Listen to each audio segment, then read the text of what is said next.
All right, let's talk about the Skoda Kushaq. It's always been a really solid choice, right?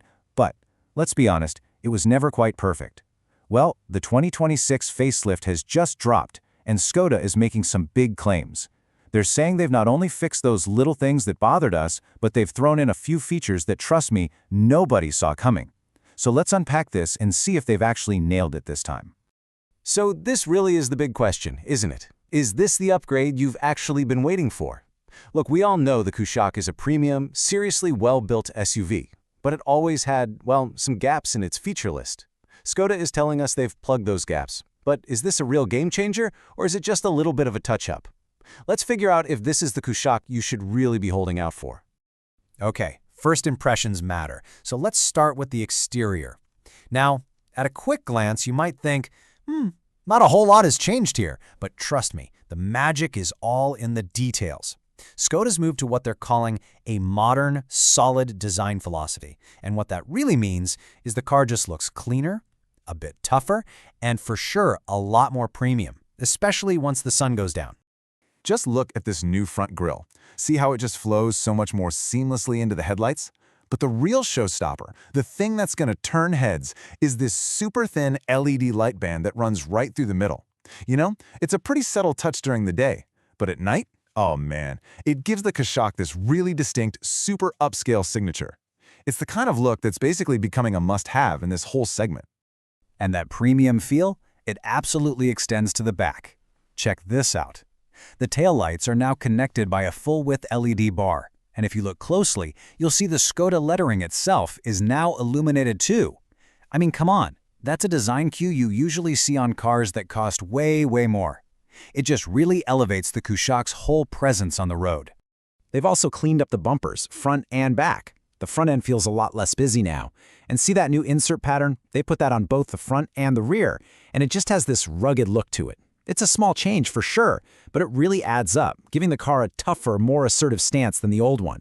So beyond those big headline changes, Skoda has made some really crucial upgrades across the entire range. First off, LED headlights, they're now standard on every single variant. That's huge. You also get some fresh 17-inch alloy wheel designs. And this is important. A rear wiper and defogger are now standard, right from the base model. This is what we mean when we say they're democratizing features. It's fantastic news if you're on a budget. Oh, and for all of you who want that sporty look, the Monte Carlo variant is back, and you can get it right from day one. Okay, let's step inside the car now, because honestly, this is where some of the most significant, and I mean truly surprising changes have happened. So if you're someone who looked at the old Kushaq and thought, it's a bit lacking in the tech and comfort department, you are definitely going to want to pay close attention. So let's run through the big stuff. First, look up. On the higher trims, you now get a massive panoramic sunroof. Then, right in front of the driver, there's a beautiful new 10.25-inch digital display, which is a huge step up. The main infotainment screen? It's slicker, and it's even got Google AI built in to help it better understand Indian accents. And yes, for everyone who complained about the AC, Skoda heard you. They say the performance is considerably improved. Finally. Now look, those are all great updates. They're necessary updates, things the Kushaq really needed. But Skoda added one feature that no one, and I mean no one, was expecting. We're talking about a feature that completely, totally changes the entire conversation around rear seat comfort in this class of car. Get this, the Kushaq Facelift comes with massaging rear seats. Yes, you heard that right, massaging rear seats.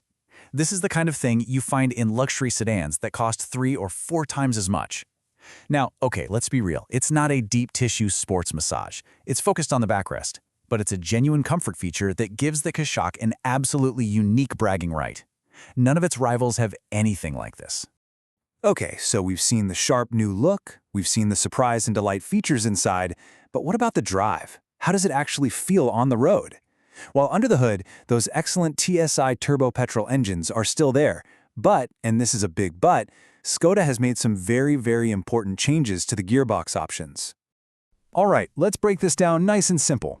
For the popular 1.0 TSI engine, you can still get a 6-speed manual, but the big news here is for the automatic. It's now a brand new 8-speed torque converter, which should make driving in city traffic a much smoother experience. Now for the powerhouse, the 1.5 TSI, there's a huge shift. It is now only available with the 7-speed DSG automatic. That's right, no more manual for the performance engine. It's a pretty clear sign Skoda's positioning it as a premium, automatic-only choice. So yeah, Skoda has definitely added a ton of great stuff. But to give you the full picture, we've got to be honest and talk about what's still missing. So let's do a little comparison. Where does the new Kushaq score big and where does it still fall a little bit short of its rivals? So in the what you get column, you've got absolute game changers like those massaging seats and that huge panoramic sunroof. Safety's been boosted with up to 40 features, and hey, front parking sensors are a really welcome addition. But on the what you don't get side, not having a 360-degree camera feels like a major miss for a car launching in 2026. Also, no electronic parking brake and no ventilated seats in the rear. Those are features some key rivals already have. You know, there's this quote from Autocar India that I think just hits the nail on the head. It says, "They've tried to democratize a lot of the features." And that's exactly what's happened. By making things like LED lights, alloy wheels, a rear wiper, even a basic sunroof standard across the board, Skoda has seriously boosted the value you get from the entry-level models. You no longer feel like you have to stretch for the absolute top trim just to get the essentials. All right, so we've covered the new design, the upgraded interior, the powertrain changes, and the whole feature list. So what's the bottom line here? Let's bring it all together and finally answer that big question, should the new Kushaq be on your radar? And hey, speaking of which, if this is already sounding good to you, Skoda has already opened up the bookings. It's just a token amount of 15,000 rupees to get your name in the hat. So it makes the idea of actually owning one pretty real, even before we get the final price announcement, which should be coming up pretty soon. So, who should be waiting for this 2026 Kushaq? Well, if you looked at the old model and walked away because it felt just a little bit sparse on features, no panoramic sunroof, no slick digital cockpit, then yeah, this facelift is absolutely for you. If you're someone who really prioritizes rear seat comfort for your family, that massage function is a totally unique and compelling reason to wait. And if you mainly drive in the city, that new 8-speed automatic on the 1.0 TSI makes it a way more attractive package. It's also a no-brainer if you're a current owner looking for a really meaningful upgrade. So there you have it. With its sharper looks, a much better spread of features across all models, and that one-of-a-kind party trick in the back seat, the 2026 Kushaq has for sure made a really strong case for itself.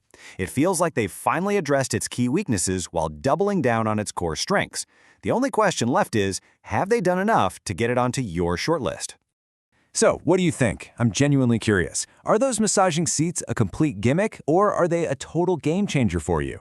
Drop a comment below and let us know. And of course, for more in-depth explainers on all the hottest new cars, make sure you hit that subscribe button. Thanks for hanging out with us today.